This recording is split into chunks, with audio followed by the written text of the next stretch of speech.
Hi అండి, welcome to our channel. ఈరోజు పిల్లలందరూ ఇష్టంగా తినే బనానా ప్యాన్ కేక్ అయితే చేయబోతున్నాను. పిల్లలు అయితే స్కూల్ నుంచి రాగానే 5 minutes లో ఈ కేక్ అయితే ప్రిపేర్ చేసేవచ్చు. పిల్లలు కూడా చాలా ఇష్టంగా తింటారు. ఇంకా ఆలస్యం చేయకుండా ఈ కేక్ ని ఎలా ప్రిపేర్ చేసుకోవాలో ఇప్పుడు మనం చూసేద్దాం. ఇక్కడ నేను 2 బనానాలు అయితే తీసుకున్నాను. ఈ బనానాల పైన ఉన్న తొక్క తీసేసి ఒక బౌల్ తీసుకొని వీటిని అయితే చిన్న చిన్న ముక్కలుగా అయితే కట్ చేసుకోవాలి. ఇలా కట్ చేసిన ఈ ముక్కల్ని ఒక స్పూన్ తీసుకొని మెత్తని పేస్ట్ లా అయితే ప్రిపేర్ చేసుకోవాలి. మనకి ఇక్కడ మెత్తని పేస్ట్ లా అయితే రెడీ అయింది. ఇలా ఉంటే సరిపోతుంది. కావాలంటే మనం మిక్సీలో కూడా దీన్ని వేసుకోవచ్చు.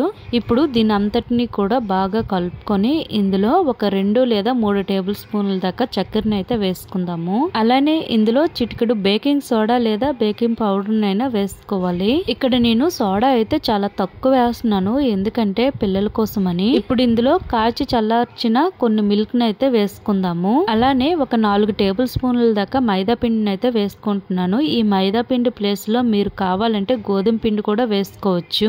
చివరిగా ఇందులో ఒక ఎగ్ ని అయితే వేసుకుంటున్నాను.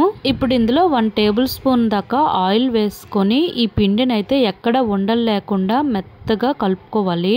ఈ పిండిని అంతటిని కూడా మనము మిక్సీలో వేసుకోవచ్చు, లేదంటే ఒక స్పూన్ తో అయినా కలుపుకోవచ్చు. నేనైతే ఇక్కడ స్పూన్ తోటే కలుపుకుంటున్నాను. చివరిగా అయితే మనకి పిండి రెడీ అయిపోయింది. ఇప్పుడు స్టవ్ పైన ఒక ప్యాన్ పెట్టి ప్యాన్ హీట్ ఎక్కిన తర్వాత మనం ముందుగా కలిపి పెట్టుకున్న పిండి ఉంటుంది కదా, ఆ పిండిని ఏమో చిన్న చిన్న ప్యాన్ కేకుల్లా అయితే వేసుకోవాలి. ఇలా మనం ఏ సైజులో కావాలంటే ఆ సైజులో అయితే వేసుకోవచ్చు. ఇక్కడ మనకి ఒక వైపు అయితే కాలింది, దీన్నేమో వేరే వైపు అయితే తిప్పుకుందాము. ఇక్కడ మనకి చిన్న చిన్న ప్యాన్ కేక్లు అయితే రెడీ అయిపోయి, ఇలానే మిగిలిన పిండిని కూడా ప్రిపేర్ చేసుకోవాలి. ఈ బనానా ప్యాన్ కేక్స్ అనేవి పిల్లలు అయితే చాలా ఇష్టంగా తింటారు. వీటిని అయితే చాలా సింపుల్ గా కూడా చేసుకోవచ్చు. మీరు కూడా ఒకసారి ట్రై చేసి చూడండి. మీ పిల్లలు కూడా చాలా ఇష్టంగా తింటారు. మీకు గనుక ఈ వీడియో నచ్చినట్లయితే లైక్ చేయండి, షేర్ చేయండి, సబ్స్క్రైబ్ చేసుకోండి.